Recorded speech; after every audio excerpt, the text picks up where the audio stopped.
Thanks for joining us for Eyewitness News at 11. I'm Thomas Payer. Pope Francis, the leader of the Catholic Church, died in the early hours of this morning at the age of 88. The first announcement of the Pope's death was made just before 4 a.m. our time this morning by the Vatican's temporary leader. The Vatican's Director of Health and Hygiene also said in a statement later today that the Pope died from a stroke and irreversible heart failure just after 1:30 a.m. Eastern Time. Many are still coming to terms with the news of the Pope's passing. Eyewitness News spoke with Father Tom Servatius of the historic Old St. John's Church about how communities are being impacted and what this loss could mean going forward. Those early days of his papacy, he first comes out onto the balcony, and the first thing he says to the crowd is, "Buonasera, good evening," like, oh, this guy's different. And then going and paying for his own hotel room, insisting that he did it himself, and living in Santa Marta, which is a residence in the Vatican and not in the papal apartments. He certainly made some very early changes that told everyone this is going to be different. Certainly tackling a number of difficult issues in the church, particularly with the marginalized, migrants, LGBTQ+, women. He did so much for so many groups who've been pushed to the margins, some of them by society, truthfully a couple of them by the church as well, but certainly challenge that just we need to be welcoming these people, not pushing them away. We're going to miss this guy. I mean, he was a wonderful, wonderful human being, wonderful Pope as well. But in that light, also gratitude for everything that he did over these past several years, but also hope. He's moved on to a wonderful and endless reunion party, but also it's a reunion party which we too will go to someday as well.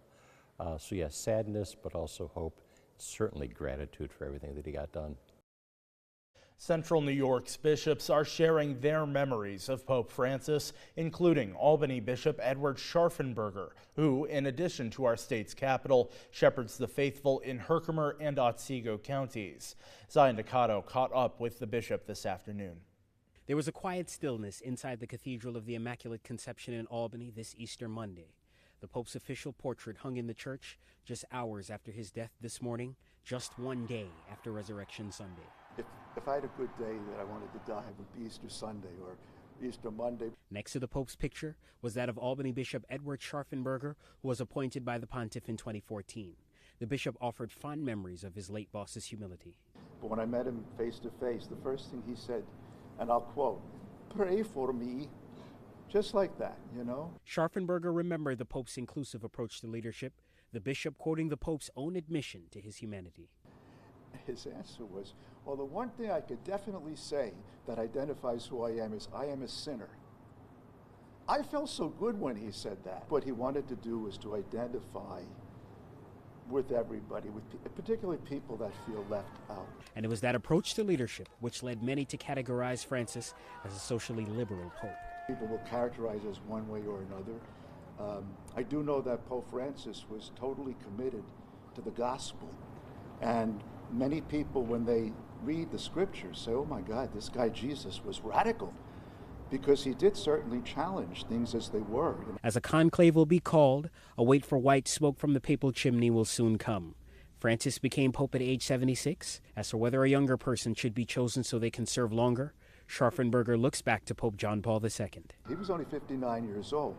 Now, I don't know how you think of being 59, but 59 is, is the new 69. It's entirely possible.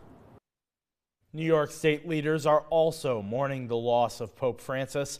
Our Capitol correspondent, Jamie DeLine, shares the impact the pontiff's life had on them. He was an amazing man. He cared so much about those who were downtrodden and those who were down on their luck. On Monday, Senator Chuck Schumer was in Albany, pausing for a moment of silence as he reflected on the life of Pope Francis. Schumer calling him one of the most wonderful people who has ever been put on this globe. He affected the whole world. It didn't matter if you were Catholic or not.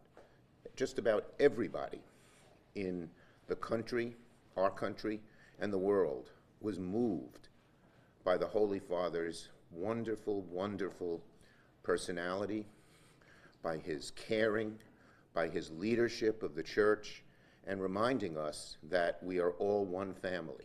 Back in September of 2015, the Pope visited New York City. Senator Schumer spent 2 days with him. And it was so clear what a beautiful, holy, wonderful man he was. It just shone through in an amazing way. Governor Kathy Hochul, who is Roman Catholic, met the pontiff at the Vatican last year during a summit on climate change. My recollection of meeting Pope Francis is a man of great humility, but also love of people. And when he made a comment that struck me, that he says, God does not abandon any of his children.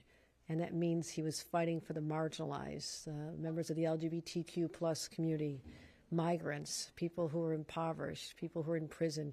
Those are the ones that he gave God's compassion to. Governor Hochul also sharing Pope Francis gave a special blessing to her and her husband Bill on their 40th wedding anniversary. Catholics all around the world are mourning the Pope's death, including New York State Senator Bill Weber. I think we need to recognize that he was devoted to God, and that's something that we should always remember, that was his primary focus. Reporting in Albany, I'm Jamie DeLine. To stay up to date on your local news, sports, and weather, visit our website, cnyhomepage.com, and download our CNY homepage app so you never miss the local news that matters. Meteorologist Jordan Reed is standing by for us in the Eyewitness Weather Center with a look at tonight's forecast. Jordan? Well, a dry, seasonably mild stretch of weather is expected for the middle of this week. Find out just how long it'll stay that way in the Eyewitness Weather Forecast on the other side of this break.